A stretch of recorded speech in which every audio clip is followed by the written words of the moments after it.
యెహోవా ఇలాగు సెలవిచ్చుచున్నాడు, నేను మీ తల్లిని విడనాడిన పరిత్యాగ పత్రిక ఎక్కడునున్నది? నా అప్పుల వారిలో ఎవనికి మిమ్మును అమ్మివేసితిని?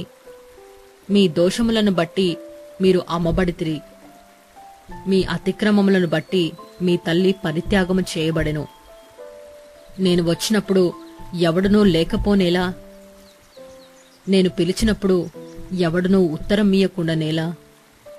నా చెయ్యి విమోచింపలేనంత కురచయైపోయేనా? విడిపించుటకు నాకు శక్తి లేదా? నా గద్దింపు చేత సముద్రమును ఎండబెట్టుదును, నదులను ఎడారిగా చేయుదును. నీళ్లు లేనందున వాటి చేపలు కంపుకొట్టి దాహము చేత చచ్చిపోవును. ఆకాశము చీకటి కమ్మజేయుచున్నాను, అవి గోనెపట్ట ధరింపజేయుచున్నాను. అలసిన వానిని మాటల చేత ఊరడించు జ్ఞానము నాకు కలుగునట్లు శిష్యునికి తగిన నోరు యెహోవా నాకు దయచేసియున్నాడు. శిష్యులు వినునట్లుగా నేను వినుటకై ఆయన ప్రతి ఉదయమున నాకు విను బుద్ధి పుట్టించుచున్నాడు. ప్రభువగు యెహోవా నా చెవికి విను బుద్ధి పుట్టింపగా నేను ఆయన మీద తిరుగుబాటు చేయలేదు. వినకుండా నేను తొలగిపోలేదు.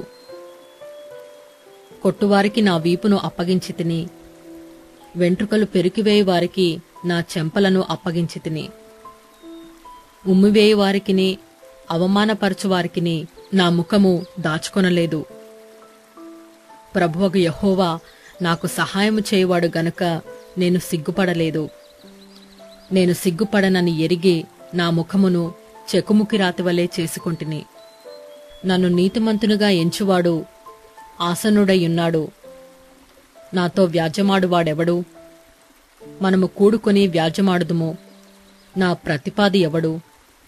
అతని నా యుద్ధకు రానిమ్ము. ప్రభువుగు యెహోవా నాకు సహాయము చేయును. నా మీద నేరస్థాపన చేయువాడెవడు? వారందరూ వస్త్రము వలె పాతగిలిపోవుదురు, చిమ్మట వారిని తినివేయును. మీలో యెహోవాకు భయపడి ఆయన సేవకుని మాట వినువాడెవడు? వెలుగులేకయే చీకటిలో నడుచువాడు యెహోవా నామమును ఆశ్రయించి తన దేవుని నమ్ముకొనవలెను. ఇదిగో అగ్ని రాజబెట్టి అగ్ని కొరువులను మీ చుట్టూ పెట్టుకొను వారలారా, మీ అగ్ని జ్వాలలో నడువుడి, రాజబెట్టిన అగ్ని కొరువులలో నడువుడి. నా చేతి వలన ఇది మీకు కలుగుచున్నది. మీరు వేదన గలవారై పండుకొనెదరు.